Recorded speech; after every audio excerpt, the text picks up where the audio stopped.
everybody, so in a previous video I showed you various walking layouts, and now what I'd like to do is show you a walking layout that I'm going to do for last week.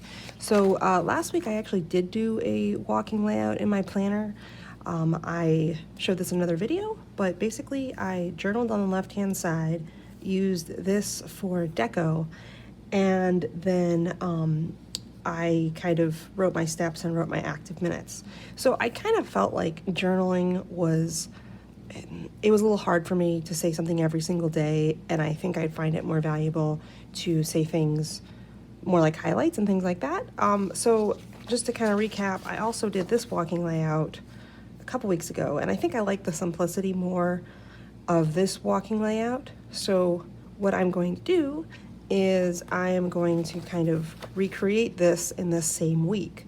Problem is, I've already technically used this week in my InkWELL Press. So what I'm actually going to do is I'm going to take a week that I haven't used and redate it. So this is from September. I never actually used my InkWELL Press in September, but I do like the colors, and I'm also going to be using various kit components from various kits that I've either had or gotten my D-stash. So this is from Simply Watercolors Co. This is from the Gucci Project. And then this is from Paper Blush Bar. So I'm just gonna kind of use a variety of these kits and we'll see how it goes. So the very first thing that I wanna do is I wanna lay down my date headers so that these are covered, because I don't wanna use those dates. So luckily with the InkWELL Press, it does, I can lay the date cover right over that, and that just goes over the whole day, and then you don't even know it's September.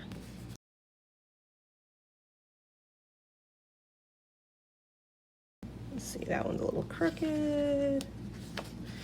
So I've actually really enjoyed using my walking planner, and I like using my walking planner because it gives me an excuse to kind of use these kits, especially these like kit pieces that I just kind of keep around but don't actually use. So I'm very happy to kind of give these kit pieces a new life. And I did pick the purples here because there's a lot of pink, and so I kind of want to help balance out the purple. I'm gonna have to write in these date numbers though, or use a kit, a date kit. I don't have a date kit right now, so I'll just write them in. It never looks as good when I write them in, but that's okay. All right, so let's next write them in. So just make sure I get my days right, because I've messed that up before. I messed up the days, and then you have to pay. So this is the 27th, 28th, 29th, 30th, and then 1, 2, 3. There we go. Okay, so first I'm gonna lay down my date covers, which I did, and then next I wanna lay down my deco. So in previous layouts, I've experimented with glitter headers and things like that. I don't know if I'm gonna bother with glitter headers this time. I'm just gonna lay the boxes down just to kind of switch it up. So, and even though that does say fall, it says I think I love fall most of all, we'll just pretend it says something else. So, all right. And the trick with laying down these boxes, I've found there's not really like, unfortunately they're not gonna fit perfectly in the InkWELL Press, but as long as you try to get it center, it's usually pretty good. I do find it interesting that this kit says I love fall most of all, because there's really, I don't really associate like this kit with fall, just because like when I think of fall, I think of like you know, leaves and what is, you know, fall colors, and you know, so it's an interesting take on that. But let me see here. And it's okay if they're not perfectly straight. I know I've driven myself crazy trying to make these things perfectly straight. but I try to get them as close to the box as I can. And then that kind of helps create a little bit of a divider.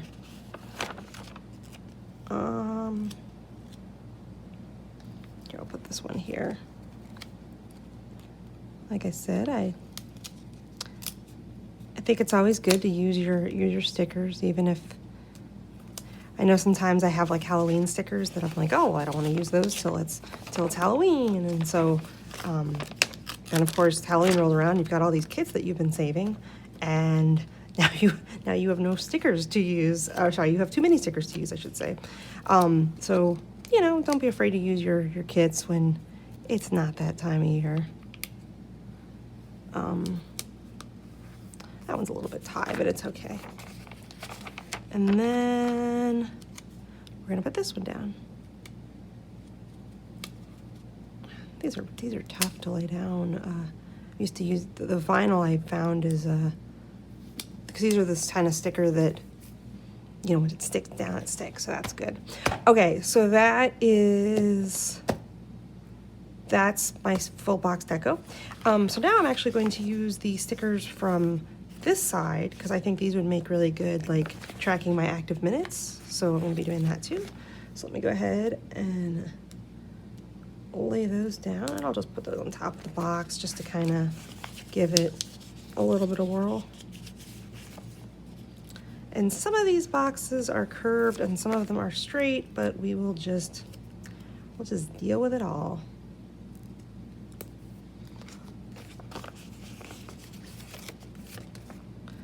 All right. That one's a little light, but that's okay. And I think this came from like a 4th of July kit. So I think that's why it's red, white, and blue, but I think it works. I will admit pink is not my absolute favorite color. I think too many kits are pink, so it's definitely, it can be frustrating. But, you know, I don't mind pink as long as it's like not overwhelmingly pink, which is why I think the purple kind of helped bring out some of the, you know, doesn't make it quite as pink. And then these stickers I think kind of help too. Let's put that there. And then we have one left. I kind of almost want to take this one off because it's so light, but it might be on there. It's on there. All right. Oh, whatever. We'll just deal with it. Okay. So I have that down. I've also been writing my average steps at the very bottom in the notes section. So I like these, this little thing here.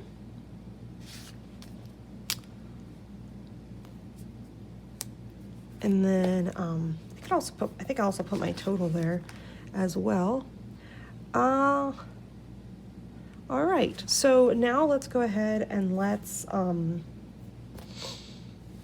me fill in my steps and my walking breaks with my pens.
Okay, so let me kind of run you through what I did.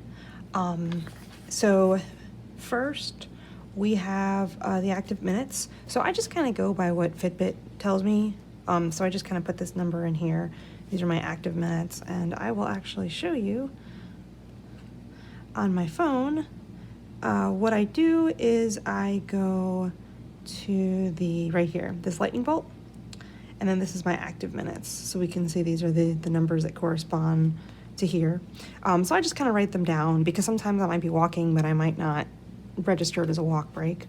And then what I do is I go through my exercises, and I try to stick to morning, afternoon, and evening.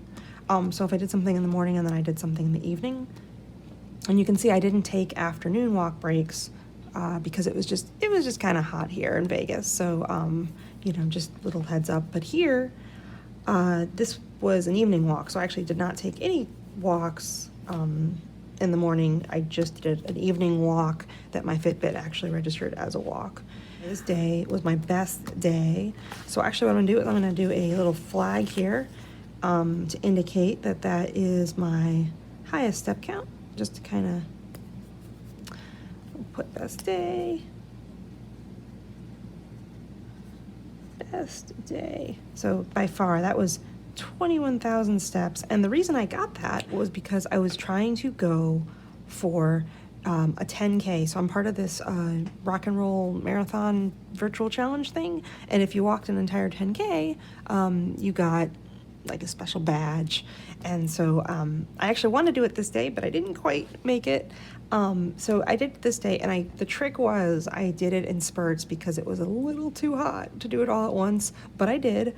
So I kind of did it over the course of a few hours, and you can see by far that is my that's my highest active minute day. And then this weekly focus section, what I did was I just kind of wrote down my highlights for the week. So for instance, I completed the 10K like I mentioned. I did several rock and roll challenges. So there were some other ones too, like walk 50 minutes, walk so many miles. Actually, technically it's run, but I walked them. But they just have to be GPS tracked. They don't care. And I'm not going for speed. I was going for distance. Like I mentioned before, it was definitely hot. There was an occasional breeze though, which was nice. So I tried to stick to walking at night, because walking at night it was fine. I did get a 50K Pokemon egg, which means I walked 50 kilometers in Pokemon, so yay. And then I had a 20,000 step day, which is great because I think it might be my first 20,000 step day for the entire year. Although I am not going for a large amount of steps, I am trying to just stay consistent with my 10,000.